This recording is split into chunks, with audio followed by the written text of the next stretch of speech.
শেখ হাসিনার ইন্টারভিউ নিয়ে হইচই চলছে সারা বিশ্বে। সেখানে গুরুত্বপূর্ণ কিছু প্রসঙ্গ আছে, যেটা এক নম্বর হচ্ছে শেখ হাসিনা ক্ষমা চান নাই। শেখ হাসিনা সবাইকে নিয়ে একটা নির্বাচন চেয়েছেন, তেমন একটা নির্বাচন চেয়েছেন যে নির্বাচনে আহ, অংশগ্রহণমূলক হবে, যেটাতে আওয়ামী লীগ অংশগ্রহণ করবে।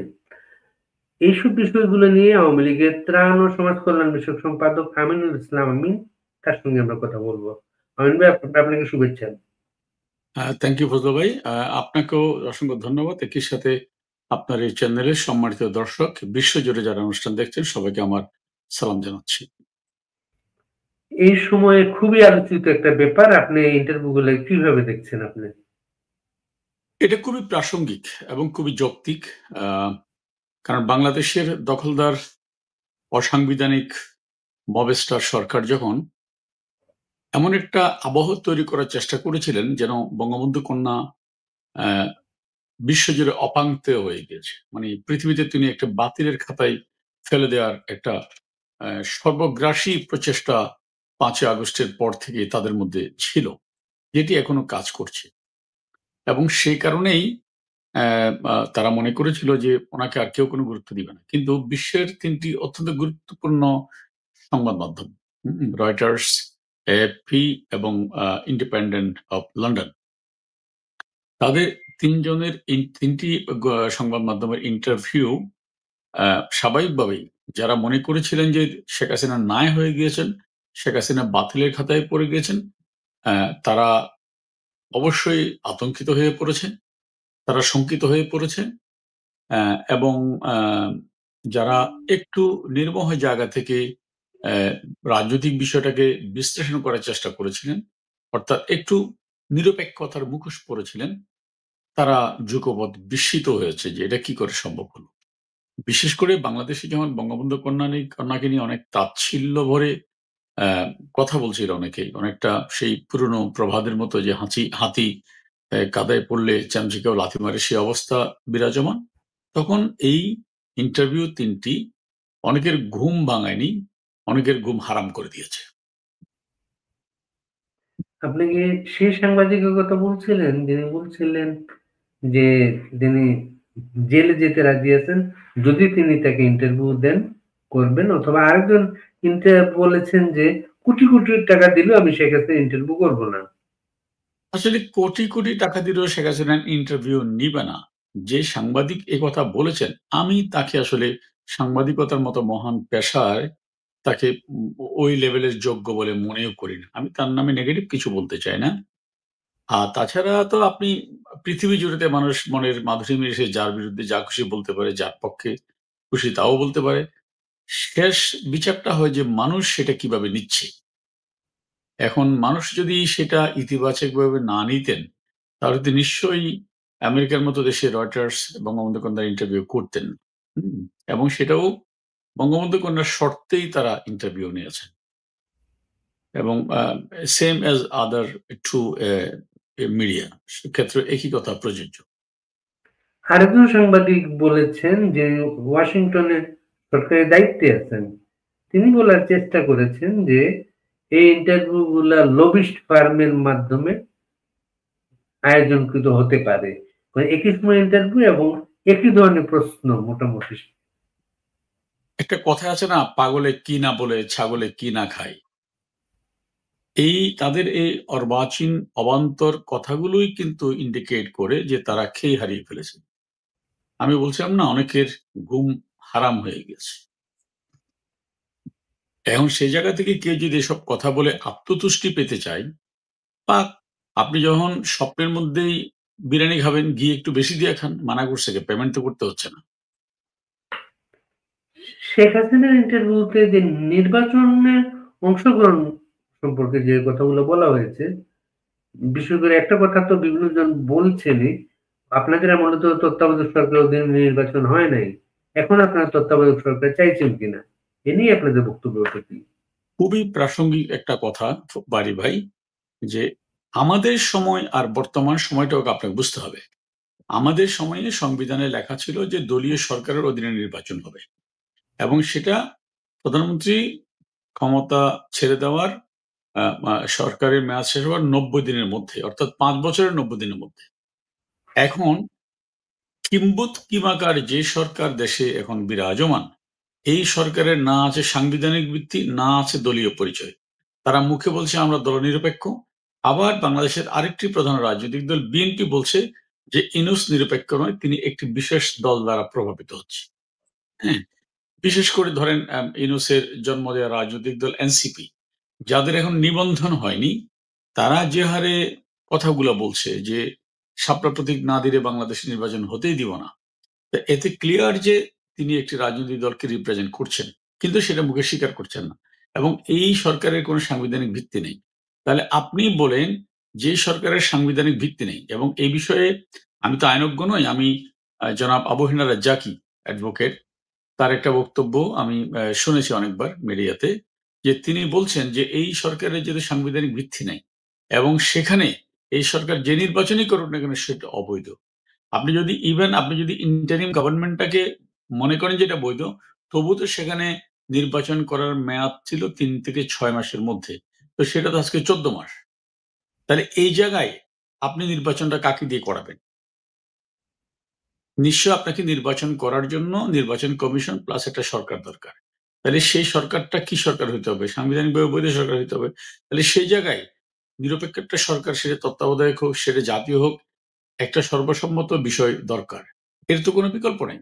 কারণ আমাদের কথা বাদই দিলাম। ৫ তারিখের পর থেকে তো ইউনূস সাহেব আওয়ামী লীগকে নিঃশেষ করার জন্য যত ধরনের স্টিম রোলার চালানো যায়, ইভেন মানে জাদুঘর, বঙ্গবন্ধু জাদুঘর, যেটা ৩২ নম্বর বাঙালিদের তীর্থস্থান ছিল, সেখানে ৫ তারিখে অগ্নিসংযোগ করে জ্বালিয়ে পুড়িয়ে তারা তাদের কাজ শেষ করেনি। তারা পরবর্তীতে ঠিক ১ বছর পরে সেখানে সেই বাড়িটা বুলডোজার দিয়ে ভেঙে মাটির সাথে মিশিয়ে দেওয়ার চেষ্টা করেছে। কিন্তু তারা জানে না যে বুলডোজার দিয়ে বাড়ি ভাঙা যায়, আগুন দিয়ে বাড়ি পোড়ানো যায়। কিন্তু ইতিহাস ভাঙাও যায় না, ইতিহাস পড়াও যায় না। হ্যাঁ, এগুলো সময় প্রমাণ করবে। সুতরাং এই সরকারের অধীনে তো নির্বাচন করার কোনো অবকাশ নেই। তো সেই জায়গায় তো আপনাকে একটা সরকারে যেতে হবে, যে সরকারকে সবার কনসেনসাস হবে। এখন আপনি বলতে পারেন যে এটা কি কনসেনসাস? যেমন ধরেন, এই সরকারের অন্যতম প্রধান উপকারভোগী বলতে পারেন জামাত এবং বিএনপিকে।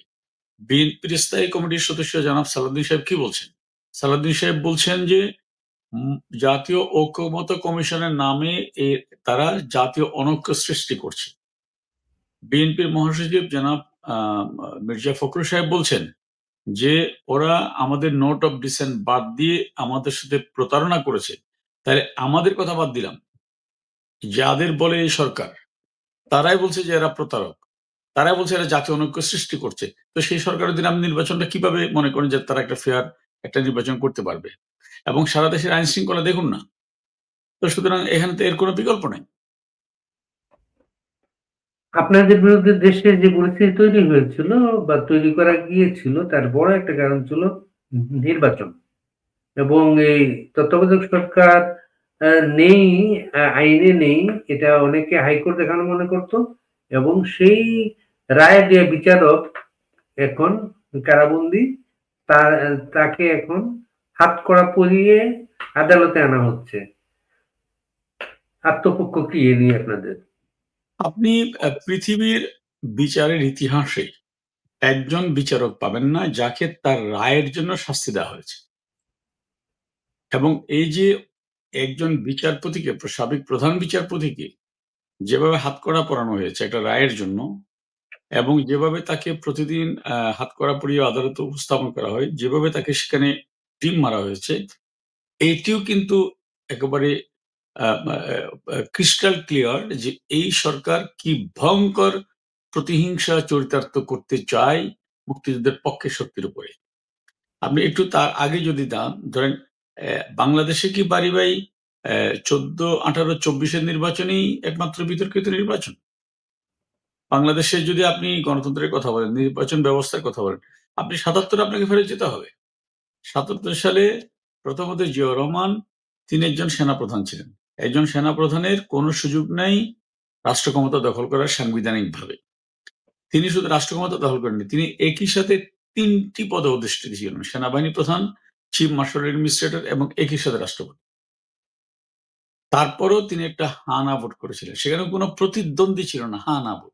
এবং সেই ভোটে 98.97% ভোট পড়েছিল জিয়া রহমানের পক্ষে। আচ্ছা, পৃথিবীতে আপনি আমাকে একটি এক্সাম্পল দেখাতে পারবেন যে কোন একজন ব্যক্তিকে 99% মানুষ ভালোবাসে, চায়?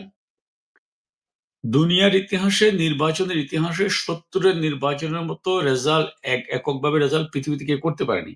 162 আসনে পূর্ব বাংলায় আওয়ামী লীগ 160 আসনে জয়লাভ করেছিল। ওখানেও কিন্তু বঙ্গবন্ধু বা আওয়ামী লীগ 90% ভোট পায়নি, 80% ভোট পায়নি, 73% প্লাস ভোট পেয়েছিল। এটা হচ্ছে বৈশ্বিক বাস্তবতা। তাহলে আপনি যে নির্বাচনে পৃথিবীতে কোনোদিন কোনো এক্সাম্পল হতে পারে না, সেরকম একটা রেজাল্ট আমরা হা না ভোটে দেখেছি, যেখানে 99% ভোট জিয়া রহমানকে মানুষ চেয়েছিল, 99% মানুষ জিয়া রহমানকে চেয়েছিল। তাহলে আপনি সেই নির্বাচনটা যদি আওয়ামী লীগের এই নির্বাচনের সমালোচনা করার আগে আপনাকে সেই নির্বাচন নিয়ে কথা বলতে হবে না? আমি মাগুরা নির্বাচনের কথা বাদই দিলাম, আমি 79-এর 10টা হুন্ডা 20টা গুন্ডা নির্বাচনের কথা বাদই দিলাম। তাহলে আজকে যারা এই কথাগুলো বলে, তাদের তো উচিত আয়নায় নিজের চেহারাটা দেখা। দেখলে কিন্তু অনেক প্রশ্নের উত্তর এই পেয়ে যাবে। নির্বাচনগুলা, আপনি যে নির্বাচন বলতে, খারাপ নির্বাচন তো কোনো উদাহরণ হতে পারে না। এরপরও 90-এর গণঅভ্যুত্থানের পরে বাংলাদেশে যখন তত্ত্বাবধায়ক সরকার ফিরে এলো, বাংলাদেশে কিন্তু কয়েকটা নির্বাচন সবার কাছে গ্রহণযোগ্য, হয়তো শুধুমাত্র বিজিত পার্টির কাছে গ্রহণযোগ্য ছিল না। সেখান থেকে আমরা কিন্তু পথ হারিয়ে ফেলেছি। এটা কি মানেন এখন? আমি বলি, খুবই একটা ক্লিয়ার কথা বলি আপনাকে, সেটা হচ্ছে কি, তত্ত্বাবধায়ক সরকার ব্যবস্থা বাতিলের প্রসঙ্গ আসতো না, তত্ত্বাবধায়ক সরকার ব্যবস্থা বহাল বা চালু করার প্রসঙ্গ আসতো না, যদি বিএনপি মাগুরা না করতো, যদি বিএনপি মিরপুর না করতো, যদি বিএনপি রমনা না করতো। কারণ ওই সময় বিএনপি ওই আসনগুলোতে হেরে গেলেও কিন্তু বিএনপি ক্ষমতা থেকে যেত না। এক, আবার তত্ত্বাবধায়ক সরকার বাতিলের প্রসঙ্গ উত্থাপিত হতো না, যদি বিএনপি বাংলাদেশের একজন বিএনপি তো বিচারপতিও। আওয়ামী লীগের বিএনপি তো আওয়ামী লীগের মতো দলের কাছে রাজনৈতিক আদর্শ না। না, আমি ওটা বলিনি। আপনি এই দুইটা ব্যবস্থা কেন আসলো, কার কারণে আসলো, আমি সে প্রসঙ্গে যাচ্ছি। আবার 2001-এ বিএনপি ক্ষমতা আসার পরে বাংলাদেশের একজন বিচারপতিও বলেনি আমাদের বয়সসীমা বাড়ান। বিএনপি সেটা বাড়ালো কেন? এক সময় তাদের কেন্দ্রীয় নেতা, উনি যেন ওই সময়ে ইলেকশনকালীন সময়ে তত্ত্বাবধায়ক সরকার প্রধান হতে পারেন, যাতে তারা ইনিয়ে বিনিয়ে তাকে বিএনপি আবার ক্ষমতায় থাকে। আচ্ছা, ঠিক আছে, আন্দোলনের মুখে ওই ভদ্রলোক সেই দায়িত্ব গ্রহণ ও স্বীকৃতি জানালেন। তাহলে সংবিধান বর্ণিত দ্বিতীয় যে অপশন, তৃতীয় যে অপশন, চতুর্থ যে অপশন, সমস্ত অপশনগুলো বিএনপি বাদ দিয়ে তারা সরাসরি পঞ্চম অপশনে গিয়ে তাদের নিয়োগ করা রাষ্ট্রপতিকে তত্ত্বাবধায়ক সরকার প্রধান বানালেন।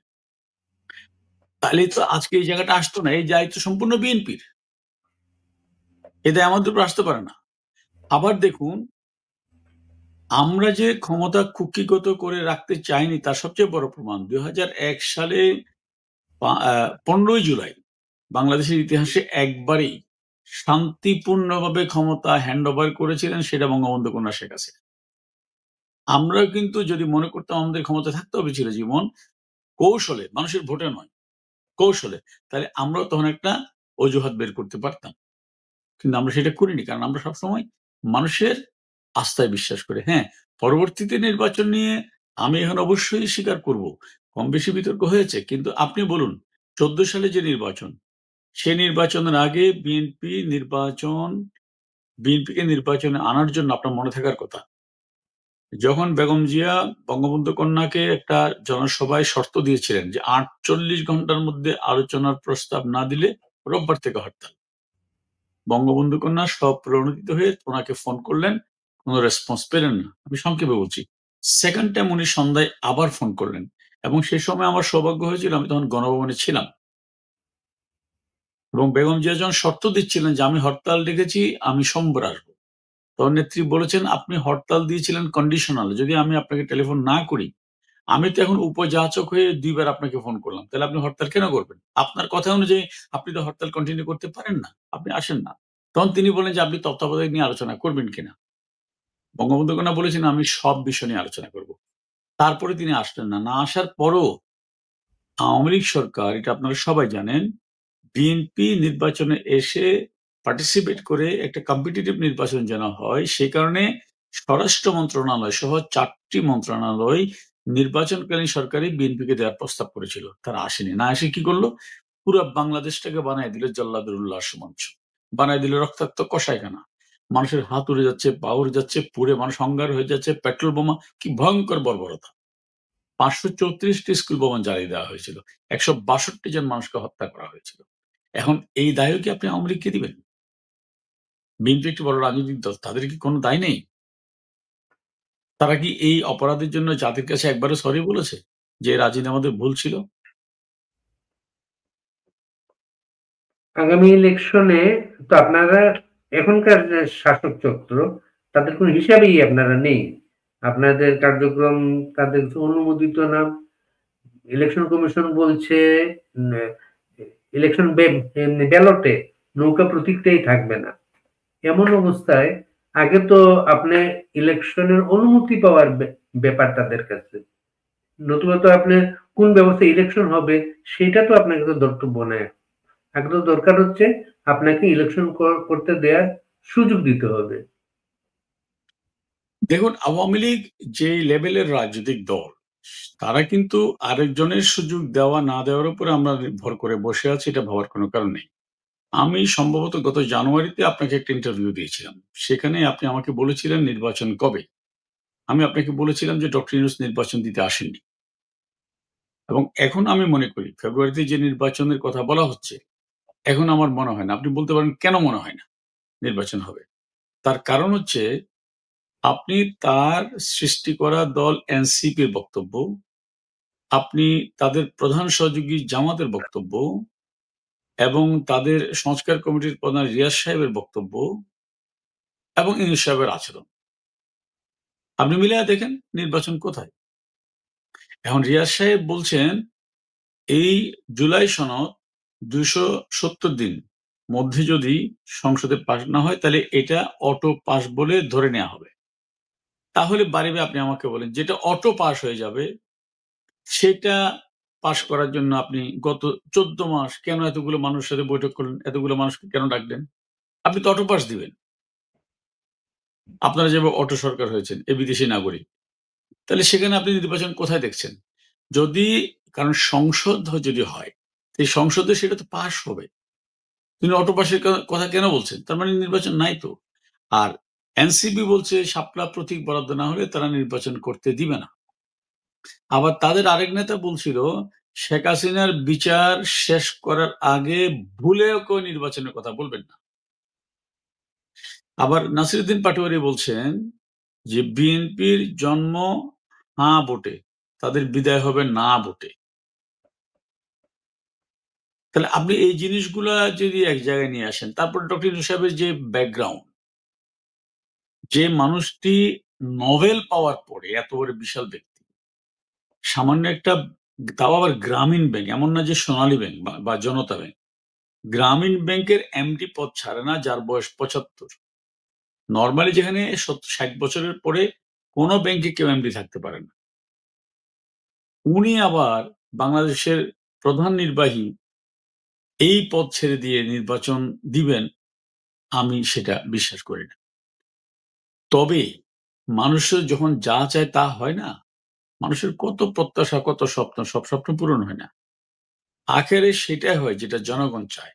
এবং আজকে বাংলাদেশের দেওয়ালে কান পাতলেই মানুষ কি চায় সেটা কিন্তু দিবালোকের মতো স্পষ্ট হচ্ছে। তারা গণভোট দিবেন, একটা গণভোট দিক না। আওয়ামী লীগ নিষিদ্ধ চান অথবা চান না, তাহলে বুঝে যাবে কত দানে কত চাল, কার পায়ে ইলেকশন কত মাটি। ইলেকশনের সুযোগ যে আপনাদের আদায় করতে হবে গভর্নমেন্টের কাছে।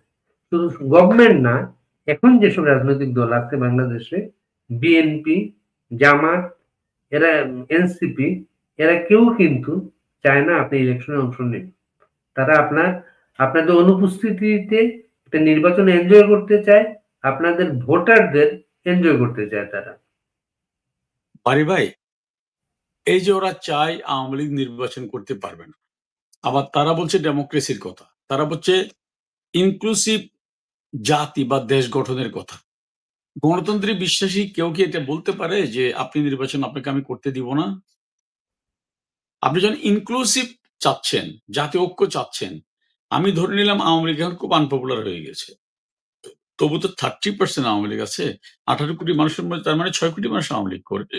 আপনি 6 কোটি মানুষকে বাদ দিয়ে আপনি ইনক্লুসিভ জাতি করতে পারবেন?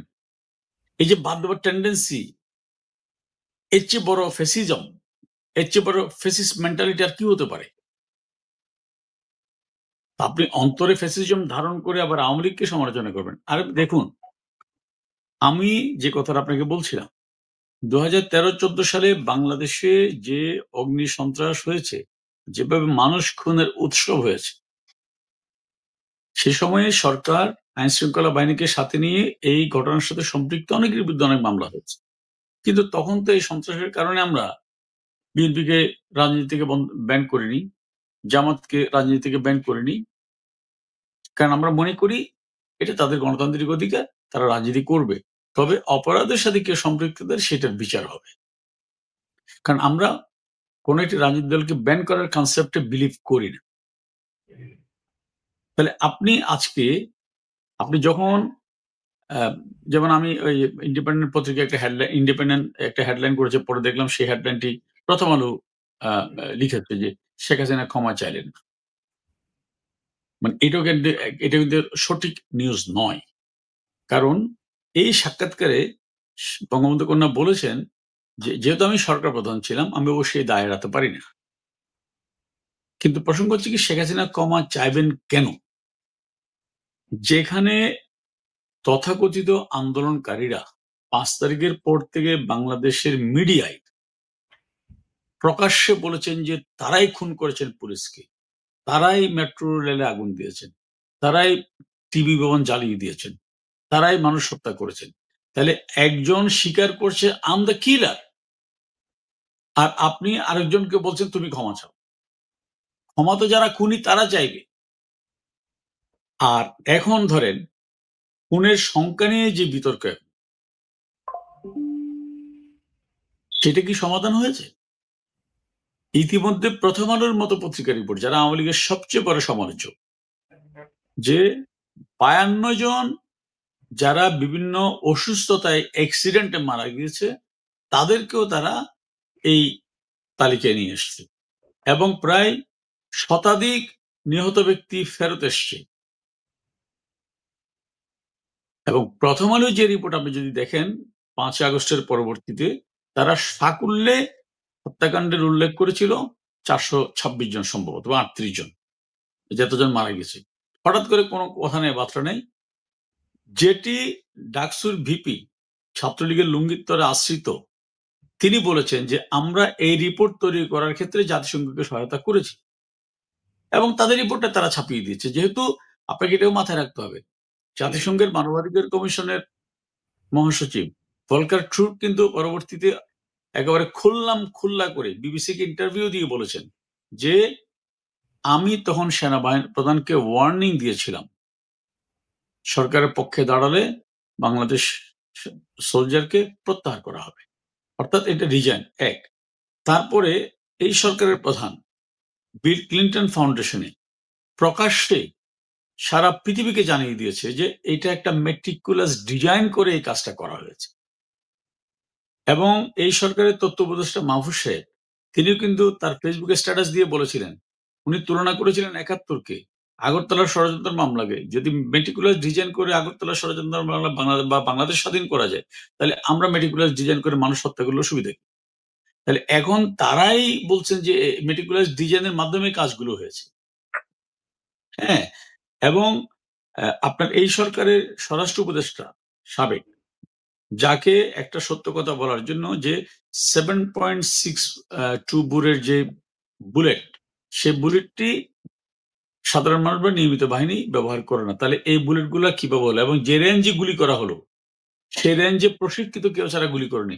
তাহলে এই সরকার যদি তাদের দাবির প্রতি সঠিক থাকতেন, তাহলে অবশ্যই সেটা তদন্ত করতেন, কিন্তু সেটা না করে ওভারনাইট তাকে সেখান থেকে সরিয়ে দেওয়া হলো। তা এখন এত কিছু ক্লিয়ার হবার পরে আপনি শেখ হাসিনা কার কাছে ক্ষমা চাইবে?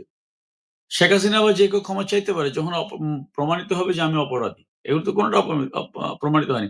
আপনি কেন আবু সাইদের ময়নাতদন্ত করলেন না? কেন আপনি মুগ্ধের ময়নাতদন্ত করলেন না? আবু সাইদ পুলিশের রাবার বুলেট লাগলো বিকালে, রাত ৮টায় তাকে হসপিটালে নেওয়া হলো কেন? এতক্ষণ কে তাকে রক্তক্ষরণের দিকে নিয়ে গেল? আমরা যে সোশ্যাল মিডিয়ায় দেখলাম যে তার পেছনে একজন আঘাত করেছে কাঁধের মধ্যে, আঘাতটা ধরে সে বসে গেল, এই রক্তক্ষরণ কারা করলো? এগুলো প্রমাণ হোক না। প্রমাণ যদি হয় তাহলে ক্ষমা চাইলে ক্ষমা করবেন, ক্ষমা না চাইলে আইনে বিচার হবে। কিন্তু প্রমাণ হওয়ার আগে আপনি, যেখানে তারাই স্বীকার করছে যে তারাই সমস্ত হত্যাকাণ্ডগুলোর সাথে জড়িত, যে আমরা যদি এনায়েতপুর থানায় আগুন দিয়ে ১৩ জন পুলিশকে হত্যা না করতাম তাহলে আন্দোলন সফল হতো না। এখন এরপর আপনি আমাকে বলবেন খুনি, আমাকে ক্ষমা চাইতে হবে? এটা কোনো লজিক? এটা কি কোনো তাই বলে? এই সময়ে আওয়ামী লীগের নেতা কর্মীদের খুব একটা প্রার্থিত বিষয়, শেখ হাসিনা কবে আসবেন, শেখ হাসিনা কবে আসবেন, আপা আসবে, এমন একটা স্লোগানও হয় সব সব জায়গায়। শেখ হাসিনা ইন্টারভিউতে বলেছেন যে আহ কোনো অবৈধ সরকারের আমলে তিনি দেশে আসবেন না, এটা একটা অবৈধ সরকার। এখন আওয়ামী লীগ মাইনাস আওয়ামী লীগ যদি ইলেকশন হয়, সেই সরকারকে কি আপনারা অবৈধ সরকার বলবেন? অফকোর্স আপনি আহ, সংবিধান বিশেষজ্ঞ ডক্টর স্বাধীন মালিক তার বক্তব্যগুলো পড়েন। উনি জুলাই সনদ নিয়ে বলেছেন যে এটা কোনো সনদই না, এর মিনিমাম আইন সম্পর্কে কোনো মানুষের থাকলে এটা সনদ হইতে পারে না, করতে পারে না। এক, এবং আবহাওয়া রাজ্যকে অ্যাডভোকেট, সিনিয়র অ্যাডভোকেট সুপ্রিম কোর্টে, তিনি বলেছেন যে এই সরকারের কোনো বৈধতা নেই, ইভেন নির্বাচন করার বৈধতা নেই। তাহলে তারা কিভাবে বৈধ সরকার হবে? এটা আমি আইনজ্ঞ নই, কিন্তু তাদের যে দুইটা ইন্টারভিউ আমি দেখেছি বেশ কয়েকবার করে, এবং আবহাওয়া রাজ্জাকি সাহেব একেবারে ক্যাটাগরিক্যালি সংবিধানের ধারাগুলো উল্লেখ করে তিনি বলেছেন। আর জনাব স্বাধীন মালিক বলেছেন ইভেন আপনি যে গণভোট করবেন সেটাও তো আপনার সংবিধানে নাই, সেটা তো আপনি পারেন না করতে। সো তাহলে এই আমার প্রশ্ন এবং আপনার উত্তর যোগফল দাঁড়ায় শেখ হাসিনা খুব তাড়াতাড়ি দেশে আসছেন না, শেখ হাসিনা খুব তাড়াতাড়ি দেশে আসছেন না, দেশে আসার পরিবেশ হচ্ছে না, না খুব আমি তাড়াতাড়ি। আমি বিষয়টা তেমন মনে করি না। কারণ কি, পলিটিক্সে আপনি কখন কি ঘটবে সেটা বোঝা খুব মুশকিল। আপনি আমরা সবাই জানি পাকিস্তানের মিয়ানওয়ালি কারাগারে বঙ্গবন্ধুর জন্য কিন্তু কবরও করা হয়েছিল, তার ফাঁসির অর্ডার হয়েছিল। হ্যাঁ, এবং তিনি বলেছিলেন যে আমি মরলে আমার লাশটা বাংলার মাটিতে দাফন করো। তিনি বলেছিলেন যে আমি মুসলমান, আমি বাঙালি, মুসলমান একবার মরে দুইবার মরে না, আমি মরলে আমার লাশটা বাংলাদেশে পাঠিয়ে দিল। কিন্তু এক সপ্তাহের আন্দোলনে এইভাবে যে আইয়ুবের পতন এবং বঙ্গবন্ধুকে যারা দেশদ্রোহী বানাতে চেয়েছিল তার বিপরীতে জনতার ভালোবাসা শিখতে হয়ে তিনি মুকুটবিহীন সম্রাট হয়ে ফেরত আসছেন। এবং আজকেও বাংলাদেশের সাধারণ মানুষের সাথে যদি কথা বলেন, দেওয়ালে যদি কান পাতেন, আপনি রাস্তার হকার, রিক্সাওয়ালা, কারখানার শ্রমিক, ক্ষেতের কিষানি যার সাথে কথা বলেন, প্রত্যেকের হৃদয়ে কিন্তু একটা অনুরণন, শেখ হাসিনা কবে আসবে। আপনি কেন এই অনুরণন? আপনি কি ভাবতে পারেন যে এই সরকার দেশটাকে, অর্থনীতিটাকে কোথায় নিয়ে গেছে? গত পরশু বিজেপির প্রেসিডেন্ট বলছেন যে $40 বিলিয়ন রপ্তানির খাত হচ্ছে আমাদের গার্মেন্টস। আমরা বারবার ওনার অ্যাপয়েন্টমেন্ট চেয়ে পাচ্ছি না, অথচ স্টারলিংকের ভাইস প্রেসিডেন্টের সাথে দেখা করার জন্য তিনি বিদেশ চলে যান। আপনি প্যাসিফিক জিন্স একদিনে 40,000 শ্রমিক বেকার। বেক্সিমকোর মালিক সালমান হতে পারে, সে অন্যায় করলে তাকে সাজা দেন। তার গার্মেন্টসে 60,000 লোক চাকরি করে তার ফ্যাক্টরিতে, তারা তো আওয়ামী লীগ করে না।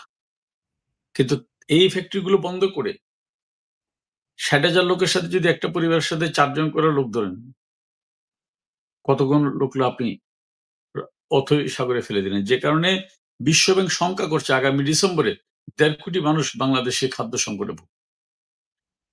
এই মানুষগুলোর কাছে বঙ্গবন্ধু কন্যার আমলে তার দেওয়া সামাজিক বেষ্টনের মাধ্যমে যে সামাজিক সুবিধাগুলো তারা পেতেন, যেটা গ্রামীণ অর্থনীতিকে শক্তিশালী করেছিল, তাদেরকে স্বাবলম্বী করেছিল, সে মানুষগুলো আজকে যেভাবে বঙ্গবন্ধু কন্যার জন্য হাহাকার করছেন, এই হাহাকারেই গণরোষে পরিণত হবে এবং সেই রোষে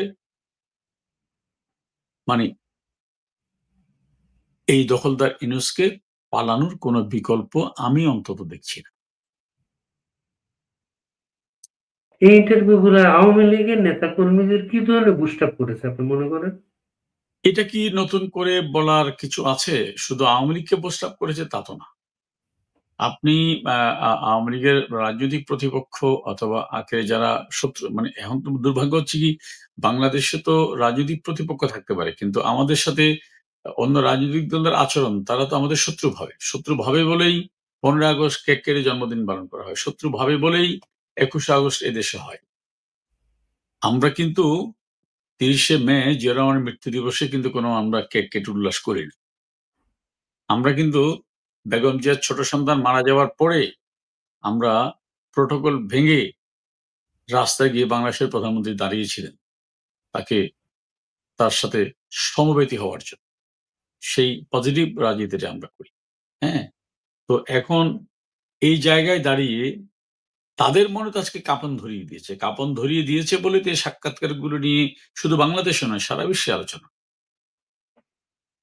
তা সেই জায়গায় অবশ্যই কর্মীরা বুস্ট আপ হচ্ছে এবং সাক্ষাৎকার ছাড়াও আসলে বঙ্গবন্ধু কন্যার যে সম্মোহনী শক্তি, ওনার যে লিডারশিপের যে মানে কর্মীদের সাথে ওয়ান টু ওয়ান কথা বলে যে বুস্ট আপ করার টেন্ডেন্সি, আপনি চিন্তা করতে পারেন পারি ভাই, সালাউদ্দিন সাহেব খুব দম্ভ করে একটা কথা বলছিল, ভাই আওয়ামী লীগের কর্মীরা এক জায়গায় জয় বললে 1.5 মাইল দূরে গিয়ে বলে বাংলা। আর এতদিন আর এখন প্রতিদিন গোটা বাংলাদেশ জুড়ে জয় বাংলার ধ্বনিতে আকাশ বাতাস প্রকম্পিত হচ্ছে। আর যুদ্ধ অপরাধীর এক ছেলে খুব তার বাবার মতো দাম্ভিকতা নিয়ে বলেছিল, ভাই একটা ব্যানার দলে 2জন লোক দরকার, আমি দেখতে চাই আওয়ামী লীগের সেই 2টা লোক কোথায় পায়। এই ফেসিস্ট একজন থানা আওয়ামী লীগের সভাপতি রূপগঞ্জের শাহজাহান ভাই, তার জানা যায় প্রবল বৃষ্টির মধ্যে মানুষের এই পাশ ওই পাশ দেখা যাচ্ছিল না। এই দখলদার মবেস্টার গভর্নমেন্ট যদি এই জিনিসগুলো বিবেচনায় আনে, তাহলে ওরা দেওয়ালে লিখন শব্দ শুনতে পাবে, বুঝতে পারবে মানুষ কি চায়। কিন্তু তারা তো এসছে একটা ওয়েস্টেস্ট কর্নারকে সার্ভ করার জন্য। তারা তো এসছে তাদের বিবেকটাকে বিকিয়ে দিয়ে। কেউ তো বাংলাদেশের নাগরিকও নয়। তো যার এই দেশের নাগরিকত্বই যে সারেন্ডার করেছেন, এই দেশটার প্রতি তার কোনো মায়া থাকার কথা নয়, নেই।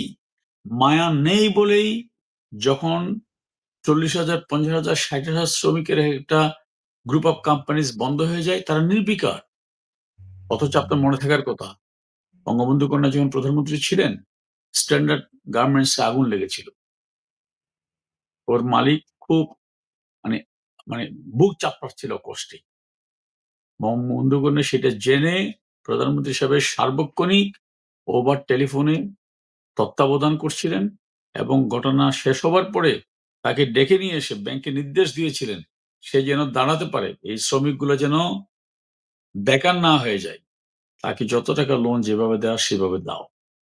এটা হচ্ছে মায়ের দরদ সন্তানের প্রতি, জনগণের প্রতি লিডারশিপ, এটাকে বলা হয়। আজকে কোথায়? একটা দৃষ্টান্ত দেখান। এইবার এসএসসি পরীক্ষায় ফেল করেছে কতজন? কোনো চিন্তা আছে? কোনো টেনশন আছে, উদ্বেগ আছে? ফেল করবে না কেন? তারা তো ব্যস্ত আছে শিক্ষককে কিভাবে অপমান করবে সেটা নিয়ে। তারা ব্যস্ত আছে ফ্যাসিস্টের আ আ আ আ মানে ফ্যাসিস্ট ফ্যাসিস্ট বলে ট্রিট করে আ ট্যাগ লাগিয়ে তার প্রতিদ্বন্দ্বীকে কিভাবে অপমান করবে, কিভাবে তার কাছ থেকে টাকা নিবে, এগুলো নিয়ে ব্যস্ত। বিবেকবোধ তো কাজ করছে না। তো যারা বিবেক আরেকজনকে বিগিয়ে দিয়েছে তাদের দিয়ে দেশের কিছু হয় না, হবেও না। আপনারা ফিরে আসুন আমিনুল ইসলামিন। আপনাদের অভাবে বাংলাদেশটাও একতরফা হয়ে গেছে টেলিভিশনে টক শোতে। আগে আপনারা একজন আওয়ামী লীগ বসতেন, একজন এক জায়গায় বিএনপি বসতেন। এখন দুইজনে কিন্তু এক। দুইজনে কিন্তু এন্টি আওয়ামী লীগ। এটা তো আমাকে বলতে হচ্ছে না। এখন তো যারা সাংবাদিকগুলো যারা এখনো বুকে সাহস নিয়ে কথা বলছেন, তারাই তো এটা বলছেন যে আওয়ামী লীগরা আমরা এত গালি দিয়েছি। কিন্তু কই আমাদেরকে তো অ্যারেস্ট করেনি। কই আমরা তো এই প্রতিটি টক শোতে আওয়ামী লীগের বিপক্ষে বিএনপি বা অন্য রাজনৈতিক দলের কাউকে না কাউকে পেয়েছি ৩-৪ জন করে। তাহলে আজকে এই সরকারের ন্যূনত ন্যূনতম সমালোচনা করলেই তাকে আসতে দেওয়া হচ্ছে না। আপনি আবু আলম শহীদ খান, যার পেশাগত জীবন নিষ্কণ্টক একেবারে মানে ফুলের মতো বলা যায়। সেই মানুষটিকে গ্রেফতার করলো। অপরাধ কি? তিনি সরকারকে ক্রিটিক করেছেন। আবার একজন মানুষের দ্বিচারিতা কোন লেভেলে? আপনি একদিকে বলছেন যে আপনারা প্রাণ খুলে আমার বিরুদ্ধে কথা বলেন, আমাকে সমালোচনা করেন, আমার বিরুদ্ধে লিখেন। আর ২ কলাম বলার সাথে, সাথে একজন সচিবকে আপনি গ্রেফতার করলেন। লতিফ সিদ্দিকী ১৭ বছর আওয়ামী লীগে নাই। ১৭ বছর। মুজিবুর রহমান পান্না সাংবাদিক ৫ই আগস্ট পর্যন্ত আওয়ামী লীগ সরকারের বিরুদ্ধে সর্বোচ্চ জায়গা থেকে আন্দোলন করেছে। তার জায়গা থেকে। তারা এখন কেন সরকারের সমালোচনা করছে? সে কারণে তাদেরকে রাষ্ট্রদ্রোহী মামলা দিয়ে, সন্ত্রাস দমনের মামলা দিয়ে, ঢাকা বিশ্ববিদ্যালয়ের শিক্ষক কার্জন, হাফিজুর রহমান কার্জন, তাদের মতো মানুষ যার কোনো রাজনৈতিক সংস্রব নেই, শুধু মুক্তিযুদ্ধকে ধারণ করেছে, সে অপরাধে তাদেরকে আজকে কারাগারে পাঠানো হচ্ছে।